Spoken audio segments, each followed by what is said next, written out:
Mhm.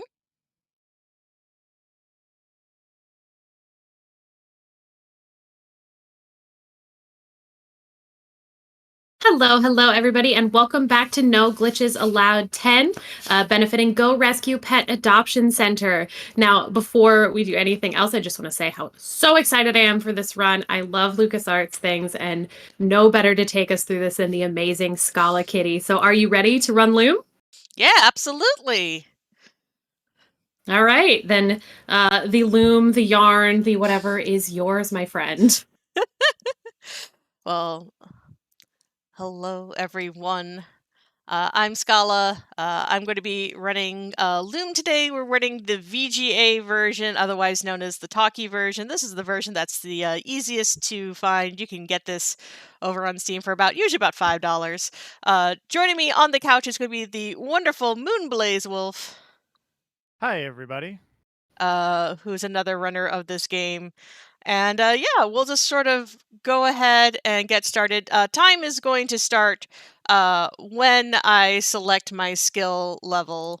I'll let you all at least get to hear that before we get started. Please choose your skill level. We're running on standard, so here we go in Yes. 3, 2, 1. Well, But if you're thinking we're going to be hearing a lot of that beautiful voice acting, I'm sorry, I'm going to be skipping all the cutscenes. But we got to do one very important thing at the beginning of every single Loom run. Chat, it is our protagonist, Bobbin Threadbare's birthday, so please wish Bobbin a happy birthday. Aw, Happy birthday, birthday, Bobbin. Bobbin. Yep. As in the cutscene that we skipped, it is the dawn of his 17th year. I need you Anybody to get do all the Bobbin a narration cake like by that. chance? Hmm? Did What was that? anybody get Bobbin a cake by chance? Or I we're good. There's going to be some presents, right? I wonder, what it must be Uh, like to go to, the Baker's Guild in this world. Oh, Oh my gosh. Anyway, I'm thinking about magical cake. Thank you. yes. So to kind of give us a little bit of background on the story of Loom, Loom is set far, far, far in the future, where everyone is so good at crafting that crafting is basically magic. He belongs to the Guild of the Weavers, and he has been called to talk to the elders. There's an entire audio drama CD that explains all the background. But the important thing is we're here. We are going to sort of see a big old cutscene where everyone gets really mad, and then a swan comes in and turns everyone else into swans. And now we're on an adventure. Birthday's off to a great start. Birthday's off to a great start. Our adoptive grandma is now also a swan, and she gave us a quest. that was a birthday song, right? That's what we just Yes. heard? Mm-hmm. Perfect. Happy birthday. So I think while we're walking out of here, Yes. this is a good time to kind of introduce the core mechanic of the game, which does have to do with those 4 notes that you just played. Yeah. Do you want to talk about that, Scala? Sure. So in Loom, we use works a little differently than a lot of other point-and-click adventure games. There's no inventory system. We don't have to verb any nouns. What we're going to be doing is we're going to be casting spells via the notes that are on Bobbin's distaff. So you can see down here at the bottom. I like playing on standard because it actually will show you the notes, which is mainly good for knowing if I've gotten my inputs correct. You can play on expert, which removes the little reference at the bottom, and playing on training mode shows you your inputs as you're doing them. But basically, we're going to be learning different spells over the course of the game, and all of them are 4 notes long. And we'll learn a whole variety of them. But the first thing we're actually going to do is what's normally, if you're playing casually, probably the last thing you do here on Loom Island, which is sort of our little introduction to the game. It's a little tutorial zone. So we opened the sky, we caused the storm, and we got rid of that tree. We're going to need that tree later, though. You'll see it. Don't worry. The tree's okay. The tree is It's okay. in a better place now. Yes. And then what we're going to do is we're going to go over here to the woods. and we're going to find out which draft list we're on, hopefully. To kind of give the game some interesting replayability, there's 4 different possible draft lists that you can be playing on. That is a random thing that is set at the very beginning when you start a new game. And basically, it's usually within the first sort of randomized song that we can figure out what one we're on. So let's go ahead and take a listen. Oh, I already know which one I'm on. That's number 3. Okay. Yeah, the first song that we've played a couple times now, the open draft, is the same on all 4 draft lists, which is kind of nice just to always get the start of your run fairly consistent. You don't have to like listen to anything else. It's when you get here that you have to figure out based on the notes that the owls play for the illumination song. Yep. Which draft list you're actually on. Usually, this song is the same on 2 of them. Yep. All the holes are full now. So now we know which list we're on. I basically know everything I'm doing for the entire game. So I know before you started the run, Schala, Yes. you sort of were trying to will a good luck draft list. Did you get the one that you willed? No, we're on number 3. I like number 2. Number 3 is not that bad, except for the fact that it is the most annoying heal spell. We'll talk about that later. I would like to point out that Yes. chat has said that the tree has gone to live on a farm. No, we're gonna It's see fine. The tree has gone to live on a lovely farm with lots of room. We're gonna see the tree. You Don't worry. disappeared. Yeah. We can visit the tree. Yes. And then if we were on draft list 1 or 4, this is where we'd figure out which one we're on. At least this one's a nice, easy draft. But this is where we kind of learn a bit more. Like, you can see that there's, gold to straw, that sort of Rumpelstiltskin magic. Yeah, and the interesting thing about the mechanic that we just learned is some of the drafts are palindromes, meaning that they are the same backwards and forwards, and those are always going to have the same effect when you play them. But some of the drafts, like the gold to straw that Schala just cast, is actually different depending on what order you play it in. Oh, Bobbin's getting sassy. Oh, yes. Bobbin is very sassy in this game. We sort of talked about this during set. This is one of the... Oh, let me get... I'm just not going to move so I don't get the soft lock. You can soft lock here if you leave this room before you get your F note. And then it's great. And then it's actual Fs in the chat. Yeah. so we just stay still. But yeah, this is actually one of the very first games that was fully voice acted. It was like, back in like the super early 90s, but LucasArts put a lot of work into this. They got a really fabulous cast for it, and Richard said, who plays Bobbin, like does such a good job. It's funny though, because like if you actually go and look him up, like he's is like a professional like theater actor and director and runs his own acting school. But he did like this one interesting little game way back when. So this was like his big break, right? That's how that works. All subsequent success was due to Loom. Yeah, absolutely. Absolutely. Okay, I had to actually learn this. There we go. This is going to be another example of one of the drafts that is different depending on the order you play it. The water spout is twisting, but if we play it in reverse, it is going to untwist and let us by. If you don't figure that out, you try to run into the water spout, you just get kicked back. Very, very violently, I might add. Yes. But this looks nice.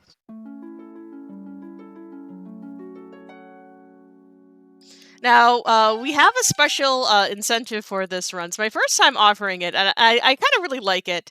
In a little bit, we're going to have to deal with a dragon. We're going to have to deal with Miss Dragon. And we have to kind of decide how we are going to deal with her. In the speed run, we bully her because that's the fastest thing to do. But there is the option where you can instead just deal with her by making her take a Bobbin, come this way, please. By making her take a nap. So I know that's sort of been kind of balanced one way, but this is sort of my call for if you got any last donations about that, this is the time to get them in. Yeah, please do. And if you want to know how to do that, you can just go ahead and type !donate in chat, and that will pop right up. So please, let's see some drama. Oh, I mean, we're going to see drama in like literally 5 seconds because we're going to get to see two of my favorite NPCs in this game. What actually happened, sort of back in that cutscene I skipped, is we learned the invisibility spell from the bullying shepherds, and we're going to use it. Oh, why is that incorrect? Oh, I played it the wrong direction. There we go.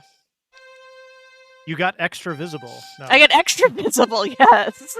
No, you're actually just trying to give folks more time to go donate for the Miss Dragon bid war, right? Yes. Yeah, absolutely. Okay. Well, oh, I got the glitch where. Wait, no, there's no glitches. Nope. Not allowed. I mean, this was unintentional glitch. Yeah. Unintentional.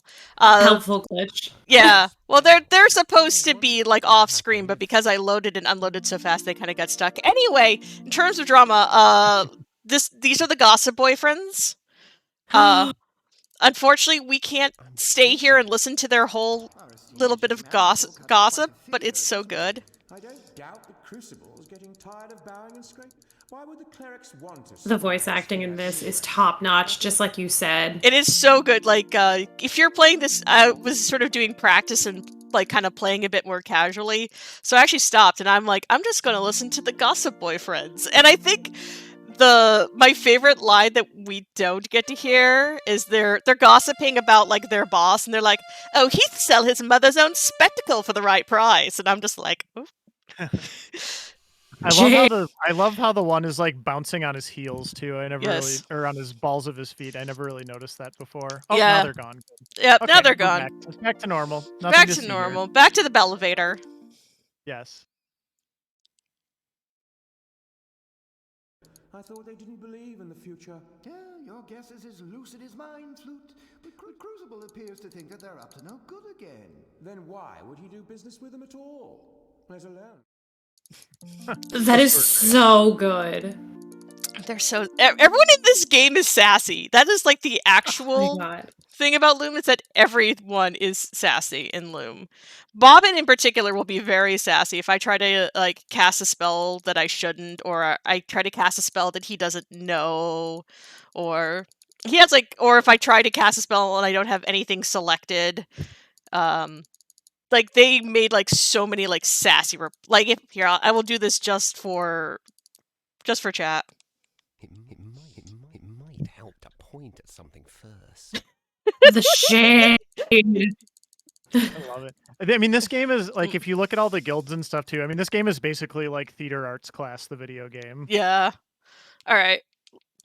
So we have what we did is we learned how to be scary.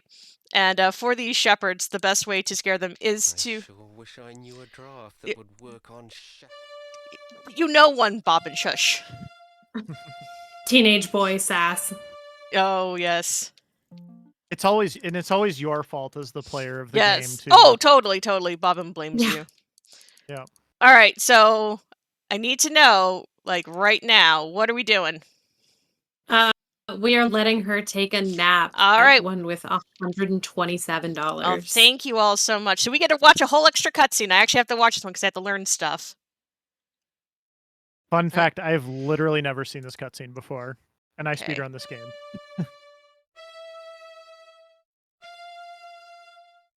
Oh, it is different than the other one. Hey, you! Get away from here! Now I've got to go and round them all up again. And you'd better not be here when I get back. Okay, so it's when they hop back that I have to learn.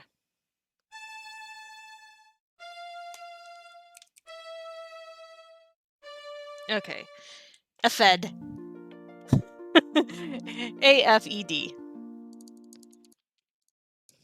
Would you say Also, we do I were have time? counting sheep just now? Yeah, go ahead. This is a good time. I have a quick donation, actually, from Trainer Anade donating $20. Thank you to all the staff and volunteers from this week, to everyone who has donated, and to everyone who has joined chat. I'm so glad I got to participate and help raise money for the good. Thank you so much, Trader Anade. And again, fantastic work on the hosting desk. We're so appreciative of you too. Yay, Nade. And now we get to watch another cutscene because we're gonna learn something in the middle of it. That's with the one person who's nice in this entire game and is not super sassy with Who us. said that? Hello, Fleece? Thank you, Fleece. Awesome. I see you've noticed my little friend. She doesn't look at all well. We were just saying Yes, hello to and my Felice's little songs friend. Don't seem to be bringing her much comfort.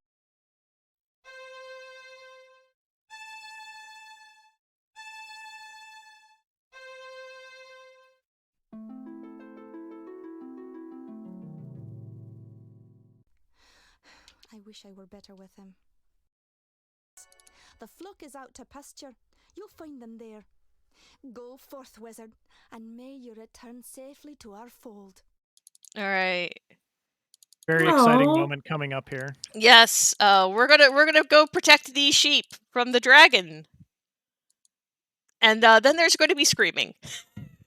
I always like Perfect. to Just not give the a sheep, though. It's okay. not the sheep. It's going to be Bob. And I always give a warning before the scream.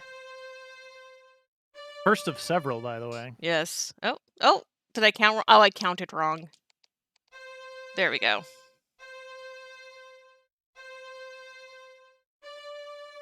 Now we're good. And now for screams and dragons.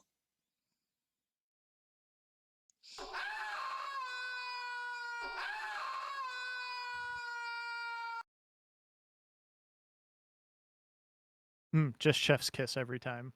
Yes. Well, what have we here? Oh, that's what comes of being in such a blazing hurry, I guess. I thought you looked a bit scrawny. Why, you'd hardly make a decent kindling. So this is Miss Dragon. She's fantastic. Unfortunately, we can't... Like, you can have, like, a whole big conversation with her if you want. We're not going to be doing that, but we are going to let her take a nap for once. So thank you all for donating to let Miss Dragon take a nap. But first thing I gotta do is I gotta get rid of all of her gold and give her something to sleep on. Put it back Oh, there, you gotta make her fuss. comfy. Now, Yes. Alright.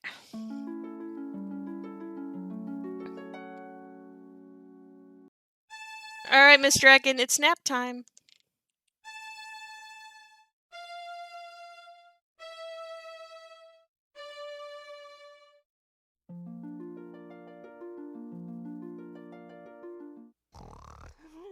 sheep, I was not expecting a snore. go. She's exhaling fire on straw. I feel like this could go, like, bad real quick. Yeah! Oh, there we go! Oh, you called it. Yes! So did we really let her take a nap, or is this still in the end bullying? It's... Heard the last of me, you cheeky brat. You gotta hear the cheeky brat line. It's still kind of bullying, but what we do in the speed run is if you cast the fear, the terror spell on her, she'll like think that there's a fire and then sort of start breathing fire like unconsciously. Basically, Oh my there's still a God. giant fire. Fire is happening, that's the point. Fire happens. That's the point. But we did it. That was So great. I totally just assumed that we were going to be sneaking past. and Nope. There would not be a fire. But of course there has to be a fire, because it's not like they had multiple different versions of, like, the graphics for that section. So the fire had to happen one way or another. Yes. So now we're in the caves, which is very annoying to have to deal with when you're playing casually, because you only get like this little section of illumination, and like that's it. Luckily, you only have to cast the night vision spell once.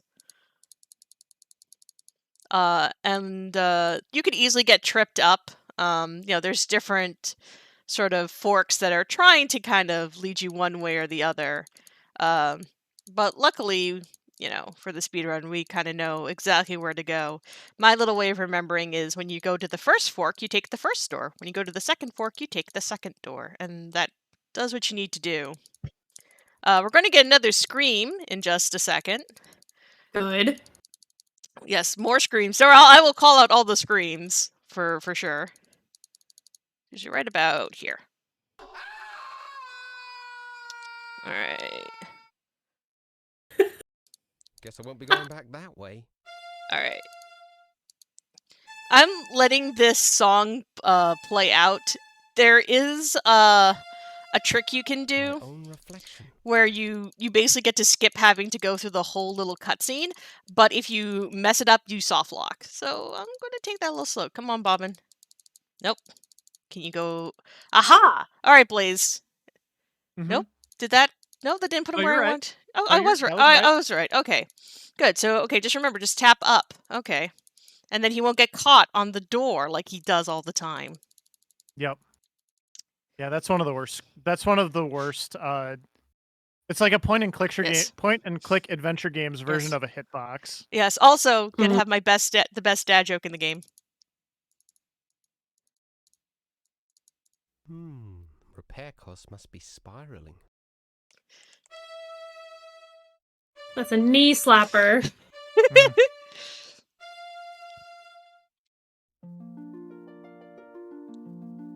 That's fine. We're just gonna untwist these stairs. Beats having to jump. Yep. How do other people like get around all this? I don't know. It's an interesting question. Just changing the world's geometry for his requirements. Basically.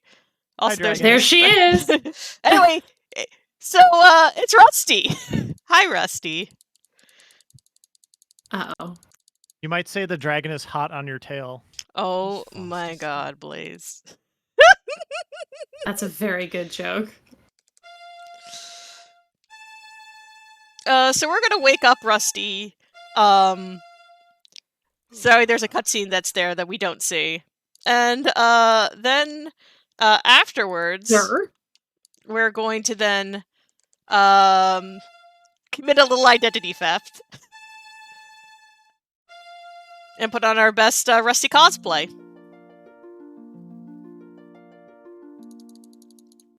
Oh no!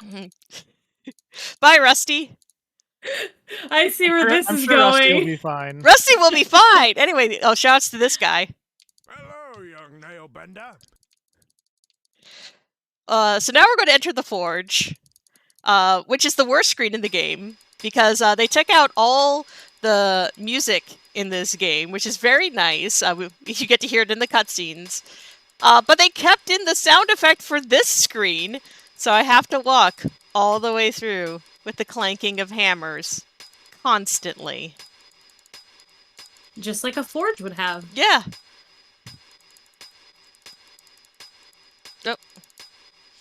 If anything, they were decent enough to quiet it down. Anyway, Bobbin as Rusty gets in trouble. Off screen, bad things happen to Rusty. It's fine, though, I promise. We had the question earlier. Did Rusty deserve to have bad things happen to him? On the count of 3, let's both answer. 1, 2, 3. No. Yes.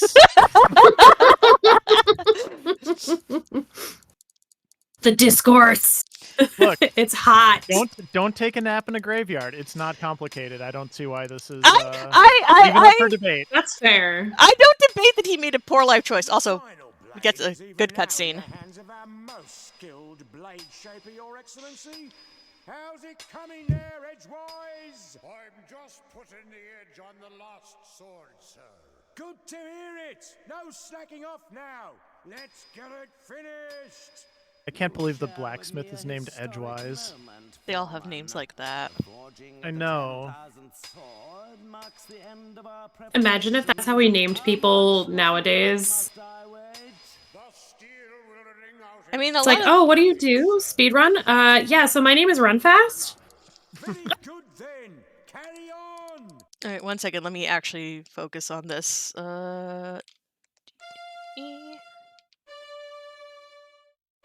have to get that right or I have to listen to a whole extra cutscene, but be good.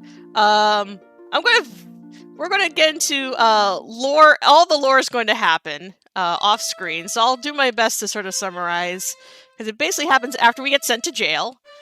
We break out of jail, but it doesn't matter because our distaff gets stolen. Hey, that's Cobb right there. That's the guy who you can ask about Loom and Monkey Island. He perceives Bobbin's true form and dies. We go out here to talk to the bishop. The bishop summons a great and terrible evil that kills him. We get our distaff back. We're just going to check out the jail again. We found out, hey, that pterodactyl got released, and it's going to chase us off this cliff, and we're going to scream. And now we're in space. Nicely done. And that's everything that happened. Also, brief correction. Yes. Cobb didn't die. He got sent to Monkey Island. This is true. That's what happens if you look at a Weaver, you get sent to Monkey Island.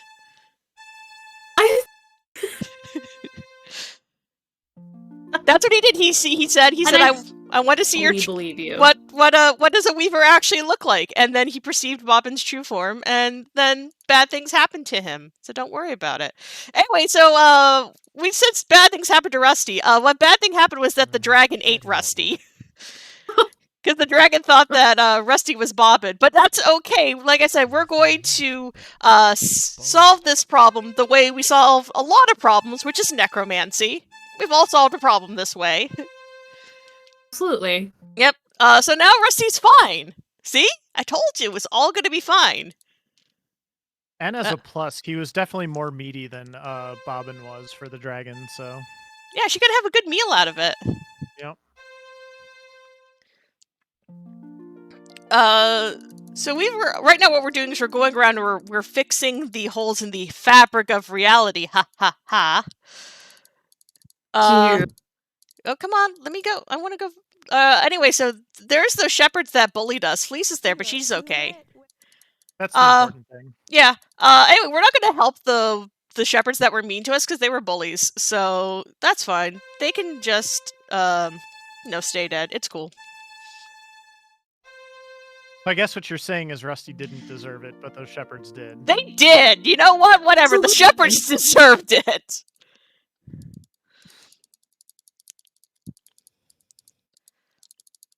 I mean, the shepherds were actively antagonizing. Yeah.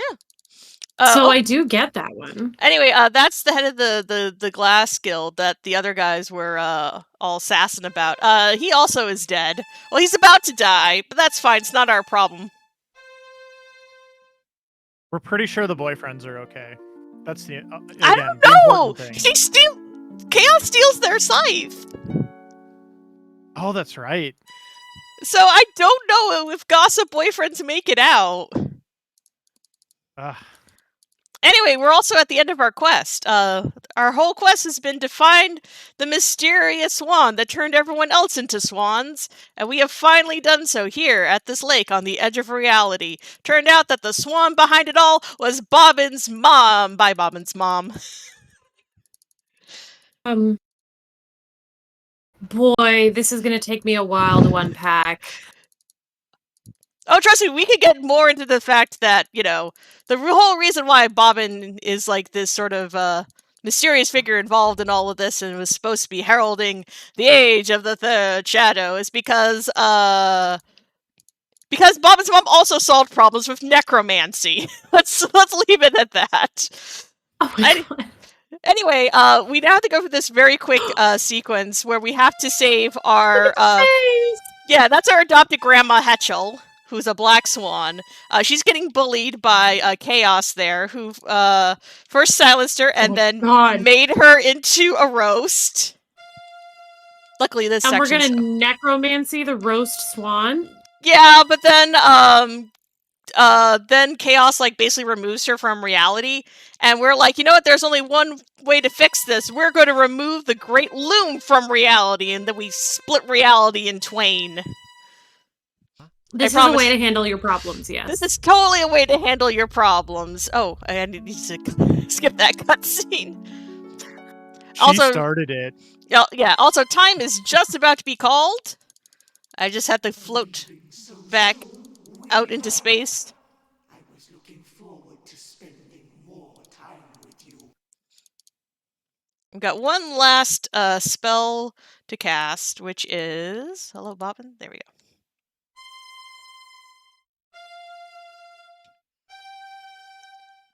Time! Bobbin has become a swan! And that's the end of Loom.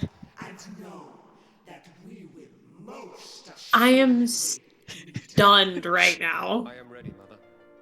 That's Loom for you. That's Loom. It's a lot of fun. So there was going to be follow-ups to this game that sort of covered what happened after this. They unfortunately never kind of coalesced together. There was a fan effort to at least create like a follow-up called Forge that would follow Rusty. And then the basic outline was that the third game, Fold, would follow Fleece. But here's the good thing, and I want to let people know, eventually, though, they did manage to sort of make a spiritual successor that allowed you to take advantage of, what happens to Bobbin at the ending of Loom and continue your cheeky brat ways elsewhere, and we call that Untitled Goose Game. So, It all makes sense now. Also, I just realized that the moon is the scythe, so the Yes. gossiping boyfriends actually created the moon. That's really cool. That also makes sense. Yeah, because there is no moon at the beginning of this. Sure. I mean, you have to remember, this is set, I think, in the year 6000. There's a lot going on with Loom that we don't have, like, any time for. Are you good? What? I mean, the answer is no. Thank you for this game. This game is a real treat. Like I said, if you are wanting to play it yourself, it's usually about $5 on Steam.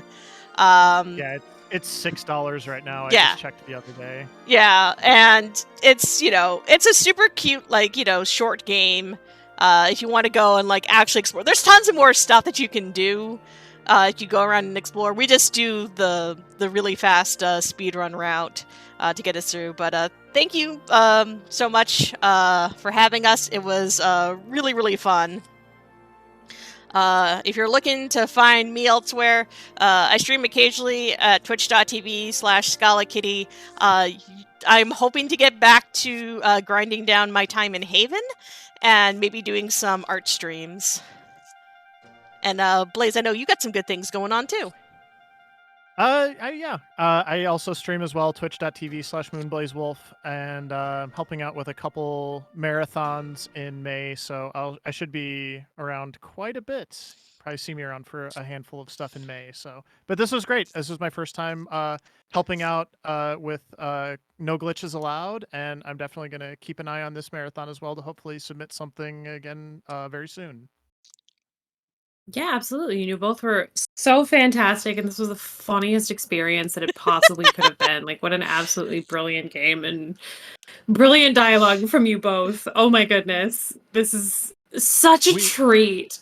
I will just share that I started speedrunning this game because of Schala and a mutual friend of ours, Ella Motas, and I learned it in an afternoon. You can definitely game in a day. Schala and Motas created a great resource for all of the draft lists.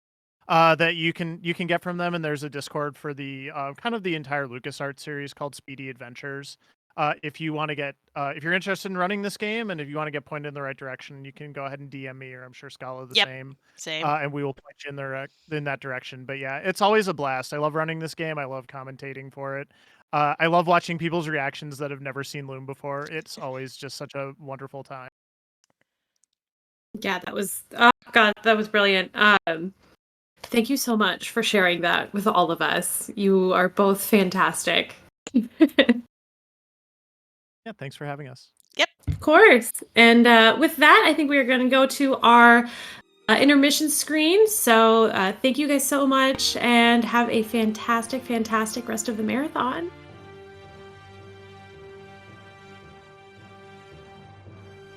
All right, my friends, and while we are to our transition screen, what can you do maybe during your break time here while we get ready for our next run, which is going to be Neon Beats? So what can you do in the meantime? I actually have a fantastic suggestion for you, which would be Go Rescue, our charity that we're raising funds for, has a section for adoption success stories.